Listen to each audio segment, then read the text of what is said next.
Hello everyone, welcome to Uttarakhand next exam. आज की यह वीडियो उत्तराखंड के सभी आगामी एग्ज़ाम के लिए बहुत ही महत्वपूर्ण साबित होने वाली है। अगर आपको इस वीडियो का पीडीएफ चाहिए तो टेलीग्राम लिंक ज्वाइन कर सकते हैं। तो चलिए देखते हैं आज के पहले क्वेश्चन को। पहला क्वेश्चन है हमारे पास, छात्र ने परिश्रम नहीं किया इसलिए वह अनुत्तीर्ण हो गया। यह वाक्य है, तो यह किस प्रकार का वाक्य है? क्या यह सरल वाक्य है, जटिल वाक्य है, संयुक्त वाक्य है या मिश्र वाक्य है? तो ये आंसर हो जाएगा आपका कि यह संयुक्त वाक्य है, सी।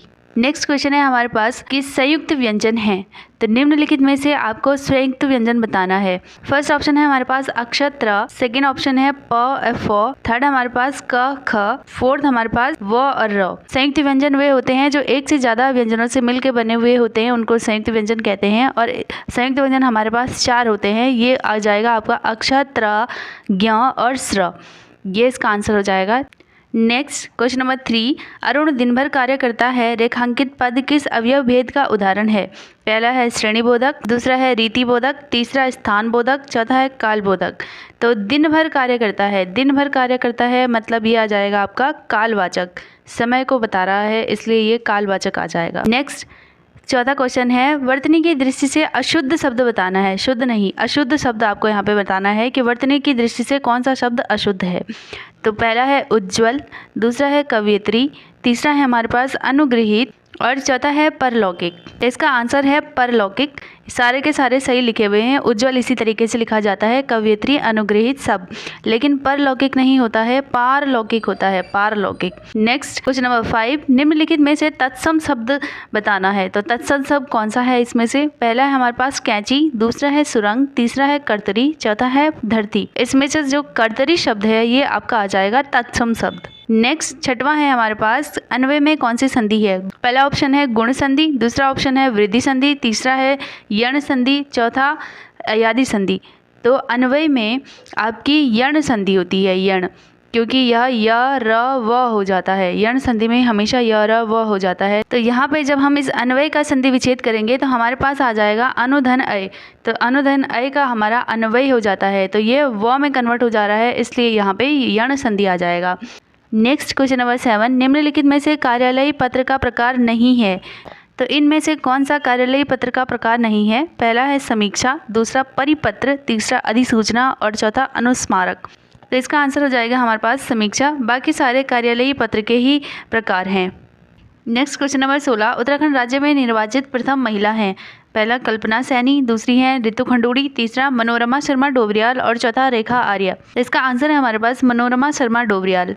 नेक्स्ट क्वेश्चन नंबर 17, तालेश्वर ताम्रपत्र निम्नलिखित में से किस राजा से संबंधित है? पहला द्युतिवर्मन, दूसरा विष्णुवर्मन, तीसरा अग्निवर्मन, चौथा वरिषावर्मन। तो इसका आंसर है हमारे पास द्युतिवर्मन। तालेश्वर ताम्रपत्र यहाँ पे द्युतिवर्मन से संबंधित है। नेक्स्ट क्वेश्चन है, उत्तराखंड राज्य का सबसे बड़ा कृत्रिम झील जो टिहरी गढ़वाल जिले में स्थित है निम्नलिखित में से है?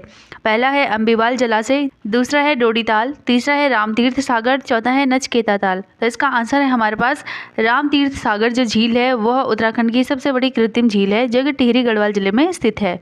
नेक्स्ट क्वेश्चन है, हरिद्वार में संरचना अभियांत्रिकी अनुसंधान केंद्र की स्थापना कब की गई? पहला है मई 1973 में, दूसरा है अप्रैल 1940 में, तीसरा है जून 1965 में और चौथा है दिसंबर 1980 में। तो इसका आंसर है हमारे पास जून 1965 में। अगला क्वेश्चन है सुमेलित कीजिए। तो इसमें सुमेलित करना है कि कौन सी परियोजना जो है किस नदी से संबंधित है।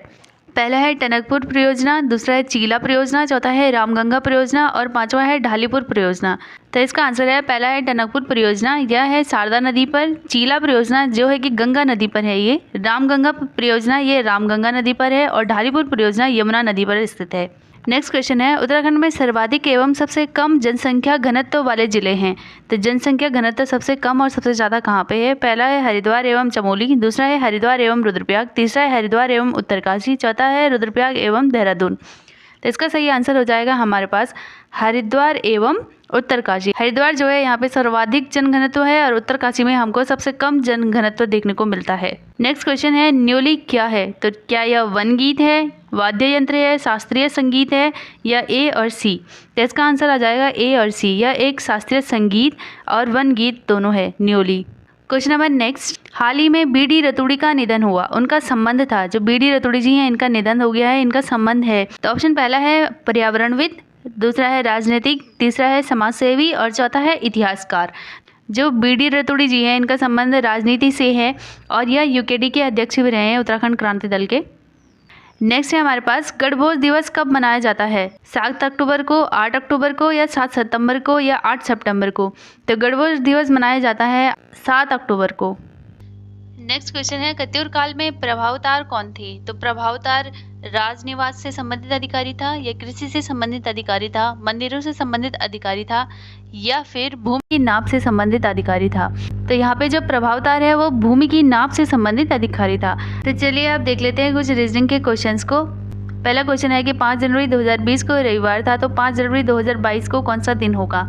तो पहले देख लेते हैं कि ये जो 2020 है क्या ये लीप वर्ष है? तो हाँ, ये लीप वर्ष है क्योंकि ये 4 से पूरा डिवाइड हो जाता है, इसलिए 2020 हमारे पास लीप वर्ष आता है। तो 5 जनवरी 2020 से लेके 5 जनवरी 2021 तक कितने दिन की वृद्धि होगी? तो इसमें 2 दिन की वृद्धि हो जाएगी क्योंकि ये एक लीप वर्ष है और इसमें जो फरवरी है 29 दिन की आती है। वैसे एक दिन बढ़ता जाता है ना, साल में 1 दिन ज़्यादा हो जाता है जब हम नेक्स्ट देखते हैं, लेकिन जब लीप वर्ष होता है तो उस साल 2 दिन ज़्यादा बढ़ जाते हैं। तो 2020 हमारे पास लीप वर्ष है तो इसलिए हमारे पास 2 दिन बढ़ जाएंगे। इसके बाद 5 जनवरी 2022 को हम देखेंगे तो 2021 से 2022 में जाएंगे तो 1 दिन बढ़ जाएगा।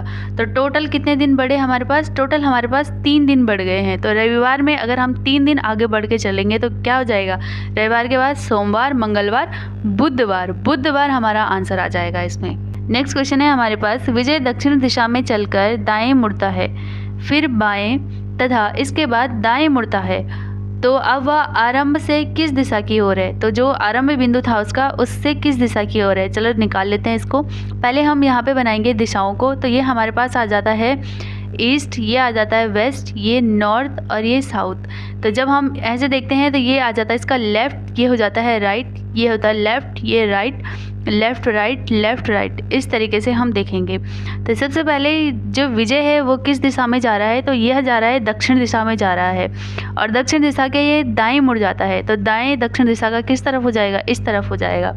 फिर वह बाएं मुड़ जाता है तो यहाँ चल के वो बाएं तरफ चला जाता है। तो बाएं कहाँ है? नीचे की तरफ है। और फिर वह दाएं मुड़ जाता है तो दाएं मुड़ेगा तो किस तरफ आ जाएगा? इस तरफ आ जाएगा। ठीक है। तब पूछ रहा है कि विजय जो अपनी प्रारंभिक स्थिति है वहाँ से कहाँ पहुँचा है? तो वह उस स्थिति से नीचे की तरफ है और नीचे भी थोड़ा सा साइड की तरफ है। तो एक तो दक्षिण में है, दक्षिण से पश्चिम की तरफ है। तो इसका आंसर हमारे पास आ जाएगा दक्षिण पश्चिम की तरफ। तो विजय जो है वो दक्षिण पश्चिम की तरफ है। नेक्स्ट क्वेश्चन है हमारे पास रामू और रवि की वर्तमान आयु 4:3 के अनुपात में है। 5 वर्ष बाद उनकी आयु का अनुपात 5:4 होगा। क्रमशः उनकी वर्तमान आयु ज्ञात कीजिए। तो उनकी वर्तमान आयु हमें निकालनी है।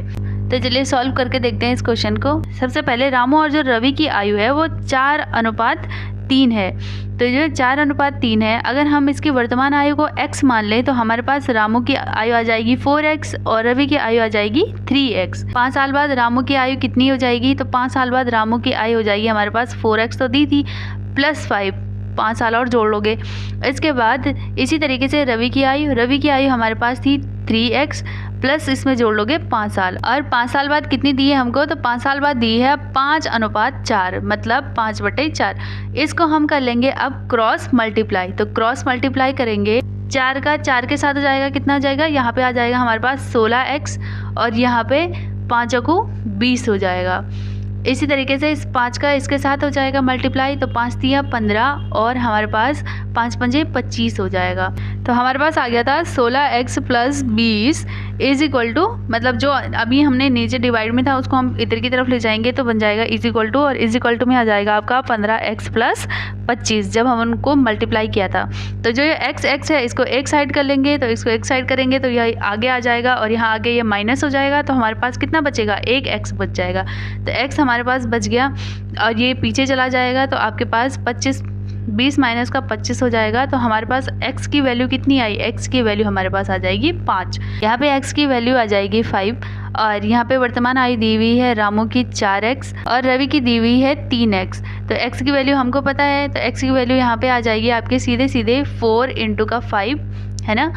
क्योंकि हमारे पास x की वैल्यू 5 है तो कितना आ गया, ये आ गया 20 और इसकी रवि की आ जाएगी 3 इंटू का 5 और ये आ जाएगा यहाँ पे 15। जो रामू है, रामू की आयु कितनी आ जाएगी यहाँ पे 20 वर्ष और रवि है, रवि की आयु आ जाएगी यहाँ पे 15 वर्ष।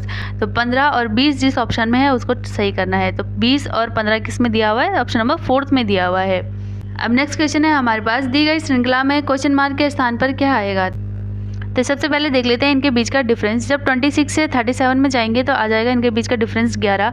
जब 37 से 59 में जाएंगे तो इनके बीच का डिफरेंस आ जाएगा 22। और जब 59 से 92 में जाएंगे तो इसके बीच का डिफरेंस आ जाएगा हमारे पास 33। 92 से 136 में जाएंगे तो डिफरेंस आ जाएगा हमारे पास 44। तो इसमें क्या हो रहा है, इसमें 11 प्लस हो रहा है ना, 11 प्लस होते जा रहा है। तो यहाँ पे हम 44 में क्या कर लेंगे, 11 प्लस कर लेंगे। तो 44 में जब 11 प्लस कर लेंगे तो कितना आ जाएगा 55। तो जब हम 136 में 55 प्लस करेंगे तो हमारे पास आंसर कितना आ जाएगा, तो हमारे पास इसका आंसर आ जाएगा 191। तो इसका आंसर हो जाएगा हमारे पास आंसर नंबर बी 191। तो नेक्स्ट और लास्ट क्वेश्चन है हमारे पास, दी गई आकृति में अधिकतम वर्गों की संख्या कितनी है। तो ये वर्ग दिए हुए हैं हमको, तो चलो काउंट कर लेते हैं। ये है 1, 2 और 3। तो इधर की साइड भी 3 है, इस साइड की साइड भी 3 है। तो सीधे सीधे हम 3 का क्यूब कर लेते हैं प्लस, अब सिंपल हमारे पास कितने बच गए हैं, 1 और 2। तो सीधे सीधे आपका आ जाएगा 2 का स्क्वायर। तो हमारे पास 3 का क्यूब आ जाएगा 9 प्लस 2 का स्क्वायर हमारे पास आ जाएगा 4। तो ये हमारे पास आ जाएंगे 13। तो टोटल जो स्क्वायर है इसके अंदर हमारे पास हो जाएंगे 13 और एक पूरा ये बड़ा वाला, तो ये आ जाएगा हमारे पास +1। तो ये पूरे हो जाएंगे हमारे पास 14। तो इसका आंसर हमारे पास आ जाएगा 14। तो चलिए आज की वीडियो में इतना ही। तो कमेंट में बताइए कि आपके कितने सही हुए हैं।